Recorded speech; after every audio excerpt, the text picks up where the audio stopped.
Hi, I'm Christine Jorgensen, and this is my article summary for my industrial organization class. I picked a Danish study completed by Gisela Søjgaard, Justison, and Mike Murray et al. It's a study protocol, and the exact title of the study is A Conceptual Model for Worksite Intelligent Physical Exercise Training, IPET for short. It's an intervention for decreasing lifestyle health risk indicators among employees, and it's a randomized controlled trial.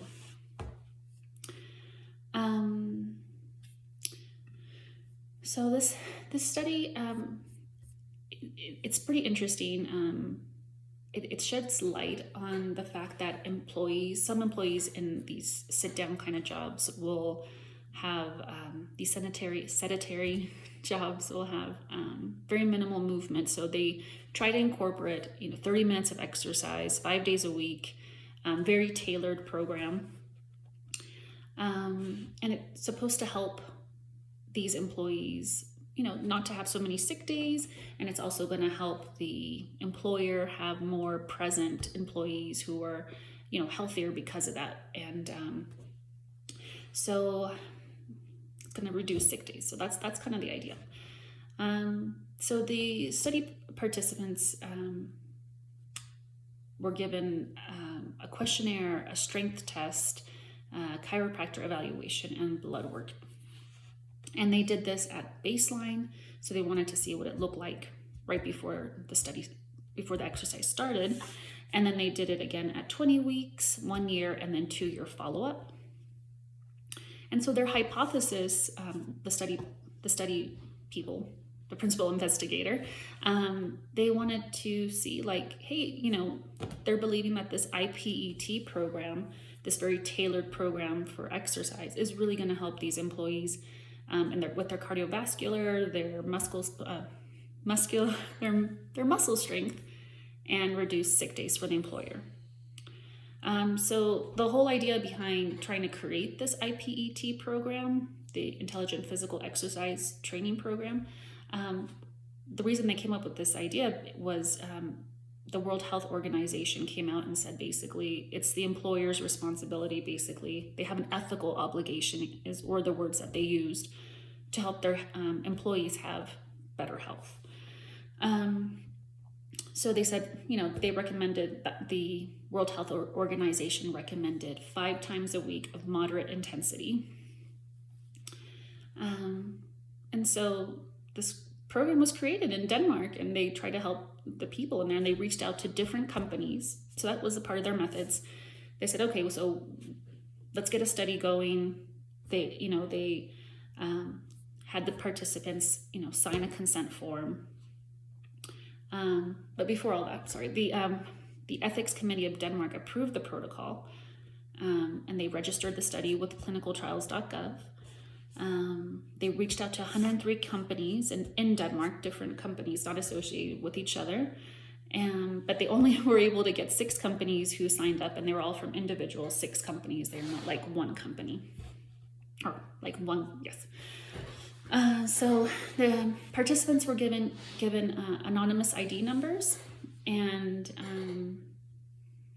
so the study participants were randomized, and so the principal investigator of the study was also blinded at a part of the study. And then a part of the inclusion and exclusion criteria was, they said, okay, these participants need to have at least worked 25 hours a week, and potential study participants who were pregnant were excluded from taking part in the study. Also, participants who have severe health disorders were also excluded from the study. So they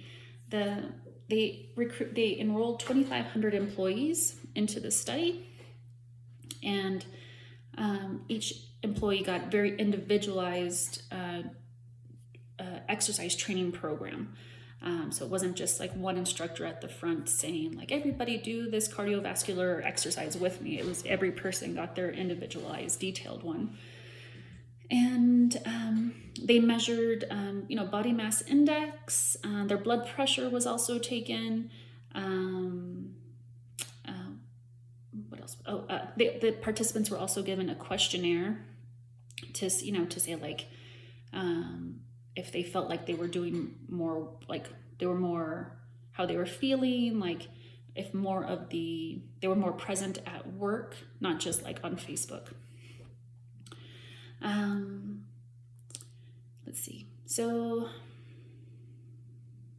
cost effectiveness. So when the study began, when you're reading along the first few pages of the study, they really claim that they're going to find out like that there's going to be cost savings to the employers because there's less sick days. Employees will be healthier. There's really going to, these savings to society are really going to outweigh any real costs. So that was the idea. That was a part of it. Results. So to get to results, the number of enrolled in the study ended up being 395, coming down from like people not meeting exclusion criteria, and also just people who are dropping out or who quit their jobs and just weren't there anymore to be a part of the study. So a part of the discussion. So the study would be difficult to replicate just because everybody got an individualized workout program, as opposed to saying, everybody follow this jazzercise class, we're going to do your blood work, and still follow the same program. I think that would just be difficult to replicate the benefits of the study if you don't have like one factor being the same. Everybody's getting a different workout. Maybe some people are getting better exercise programs than the other. And it's also more time consuming to tailor each of the study participants' exercise program. And the study reflects, they went on to reflect that only 30% of study participants impaired the external validity of the study, but they didn't give any more info after that.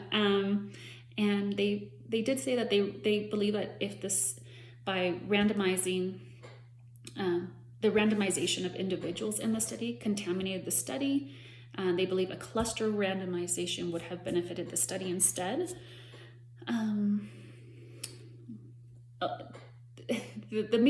of the major things was the study did not reflect a decrease or an increase in sick days. They talked about that so many times in the beginning of the study when you're reading it, that there should be a decrease and a benefit to the company, but then they just kind of dropped it there. They didn't follow up and at the end of the study to say what were the numbers, what was the conclusion to that. And also they talked about how this journal that they had given to the employees would then be able to reflect presentism. I hope I'm pronouncing that correctly, but it's basically like, are you there in the moment? Are you working effectively? But they did not follow up with that. They just kind of dropped off the radar on that. And then the study concluded with the study that Danish workplaces and Denmark as a society is more beneficial by having these employees work out 30 minutes a day and do their exercise program, which is like, okay, that's great. Most likely, yeah, that's right. That could be right. But they don't have any of the results reflecting that. There wasn't any data to see, and they didn't conclude with that. They didn't say the blood work shows improved levels of cholesterol, or, blood pressure shows it's decreased, or their muscle mass is bigger. They didn't follow up with any of those data to say here's the data to prove that. They just said, yeah, it's going to help. The society of Denmark is so much better now, but where's the data to back that up? So I was kind of disappointed anyway, So that's that. Thank you so much. That's the end of that. Thank you.